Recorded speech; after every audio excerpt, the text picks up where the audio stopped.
알지도 모르고 요즘 백화점에서 명품이 잘 팔린다고 하니까 유럽 명품이 대세다. 그런데 그건 좀 알고 그렇게 이야기했으면 좋을 것 같다는 생각을 제가 하고 있습니다, 지금 현재. 자, 애플이제 조용석입니다. 만나서 반갑습니다. 제가 오늘 세미나 주제는 1인 명품 브랜드 창업 프로세스에 대해서 제가 이제 오늘 말씀을 좀 드리고자 합니다. 그래서 유럽 명품에 대해서 인터넷에 나오는 여러 가지 이야기들이 많이 있는데 여러분들 그거 딱 50%만 믿으시면 됩니다. 뭐 틀린 말도 아니고 그렇다고 해가지고 맞는 말도 아니고 50%만 생각하시면 됩니다. 이제 제가 보기에는 저는 전문가입니다. 전문가. 제가 자신을 합니다. 그래서 제가 이렇게까지 정확하게 제가 말씀을 드린 겁니다. 오늘은 그 프로세스에 대해 설명을 하려고. 근데 첫째, 모든 분들이 생각하는 게 뭐냐면은 명품은 돈 번다고 이야기를 하세요. 절대 돈 못 봅니다, 여러분들. 명품 한번 해보세요. 돈 버는가. 버는 방법을 아셔야지 방법을 모르고 명품 내가 구매대행 해가지고 한다. 여러분들 이거 착각이십니다. 착각. 그러면은 모든 우리나라 셀러들 판매하시는 분들, 판매자분들 다 돈 벌게요? 그건 절대 아닙니다. 하다못해 명품을 취급하는 기업도 돈을 못 법니다. 일각에 보면 그런 회사들이 또 있고 또 있고 여러 회사가 있는데 그 회사 돈 버는지 한번 여러분 끝까지 한번 보세요. 절대 못 살아납니다. 방법이 있습니다. 방법이. 그래서 우리가 지금 여기서 만나는 것은 우리가 재벌이 되고자 하는 게 아닙니다. 여러분들의 노후 생활을 편안하게 해드릴 수 있도록 여러분들이 만족할 수 있도록 그런 과정들을 거쳐야지만이 된다는 것입니다. 그래서 오늘은 여러분들에게 말씀드린 명품 브랜드 창업 프로세스에 대해서 제가 설명을 하려고 그래요. 그 프로세스를 알기 전에 우리가 먼저 기본적으로 갖춰야 될 게 있습니다. 첫 번째, 우리나라 유통 흐름을 아셔야 됩니다. 우리나라 유통 흐름을 모르시고 여러분들 무조건 잘 되는 것만 가져온다고 해가지고 되는 게 아닙니다. 두 번째, 유럽 문화를 아셔야 됩니다. 구매대행 가가지고 여러분들 회사 에이전시 구매대행 해가지고 1,000만 원이든 2,000만 원이든 주고 따라가가지고 유럽 갔다 왔다고 해서 여러분들이 유럽을 아시는 게 절대 아닙니다. 유럽을 아셔야 돼요. 그래서 그 문화를 아셔야 되고 그 문화에 의해서 유통이 생겨나는 것이. 다시 말씀드려가지고 그 문화에 의해서 그 나라의 라이프 스타일이 변화가 일어나고 그 라이프 스타일 변화에 의해서 유통이라는 상권이 형성하게 되어 있습니다. 그게 한국과 유럽이 확연하게 틀립니다, 여러분들. 그 틀린 점을 우리가 아셔야 돼요. 인정하고 들어가시고 나서 그 다음에 우리나라에서 여러분들이 분석을 하셔야 됩니다. 제가 항상 강조하는 게 뭐냐면은 에어리어 마케팅이 중요하다고 이야기했죠. 박사님 맞죠? 제가 제 강의 들으시면서 에어리어 마케팅이 중요하다고 했습니다. 그러면은 1인 10세계 시대에서는 뭐가 중요하냐? 고정 고객입니다. 고정 고객. 여러분들이 물건 하나 내놨다고 해가지고 서울 전역에서 다 잘 팔리는 거 아니잖아요. 전국에서 다 잘 팔리는 거 아니잖아요. 나만의 고정 고객을 타겟을 어떻게 잡고 가느냐가 무지무지 중요하다는 겁니다. 그러면 그게 딱 나오면은 골별 판매 전략을 여러분들이 수립을 하셔야 됩니다. 그게 뭐냐면 마케팅 포인트입니다. 그 부분에 대해서는 마케팅은 수을 봐야 된다. 신바람이 나야 된다. 이래서 제가 책도 썼지만은 그것은 나중에 세부적으로 제가 말씀을 드리도록 하겠습니다. 그래서 먼저 우리나라의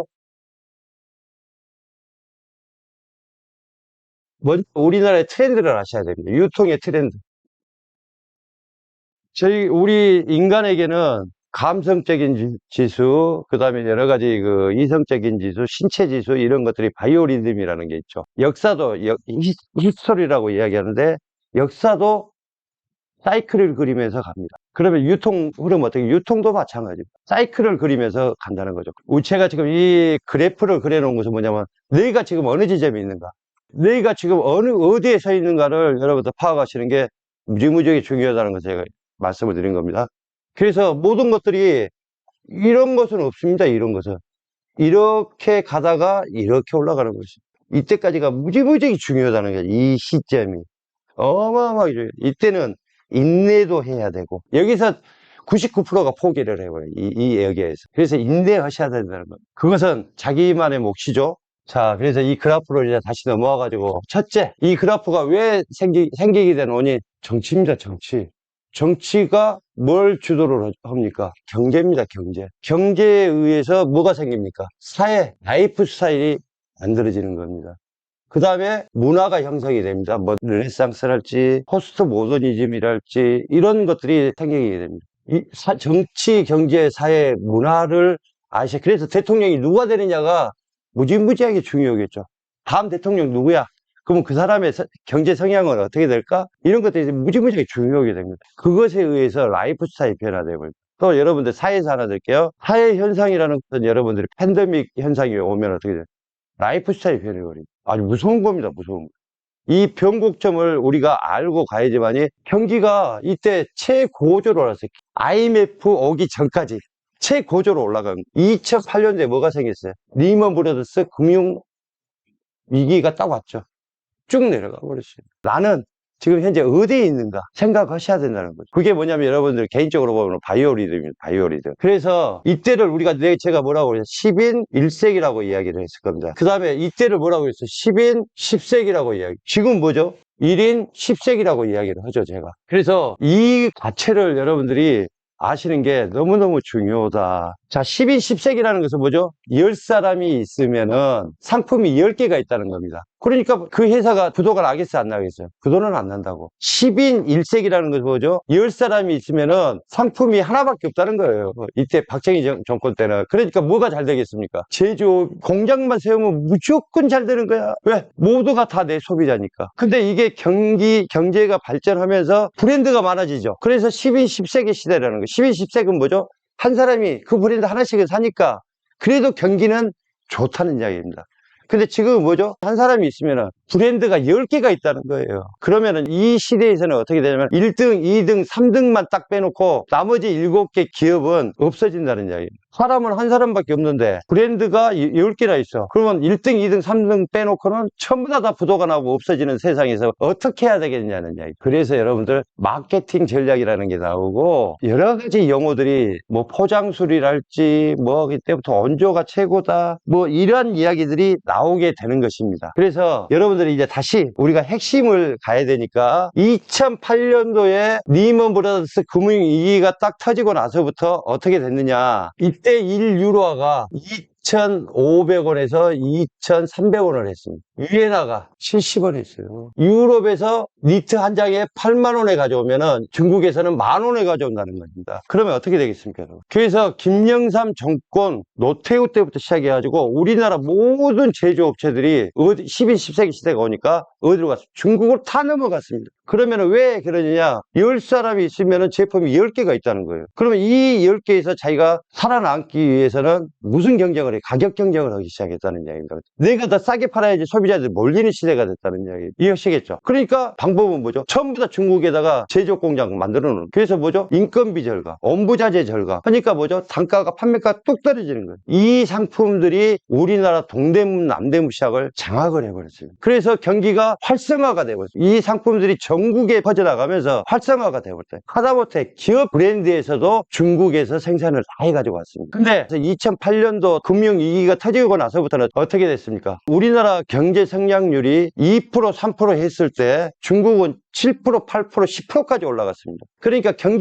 중국 경제가 좋아질 거 아니에요, 이렇게. 그러니까 어떻게 됐어요? 좋아지니까. 인건비 올라가, 원부자재 가격 올라가, 서서히 가격이 올라가기 시작하기. 그래서 이때부터 서서히 시작하고, 그때 사자성어가 생기기 시작해요. 뭐냐? 야반, 도주. 중국에서 모든 거 다 놔두고 도망 나오는 거야. 세금 폭탄 맞고, 세금 두드러 맞고 하니까. 그런 상황이 됐죠. 그러면 우리나라 동대문, 남대문 시장은 어떻게 됐을까요? 서서히 물건이 안 팔리기 시작해. 그때부터. 근데 금융위기 딱 오고 나서부터 쭉 밑으로 내려가 버린 거예요. 지금까지 와버린 거예요. 그러니까 지금 동대문 시장의 60에서 70%가 시장이 비어버렸어요. 동대문 시장이 약 한 15조 시장입니다. 15조 시장. 하루에 한 250억에서 300억이 돌아가는 시장입니다. 어마어마한 시장입니다. 이 시장이. 하루에 250억에 300억이 현금으로 돌아간다고 여러분 한번 생각을 해보십시오. 이런 시장이 없어.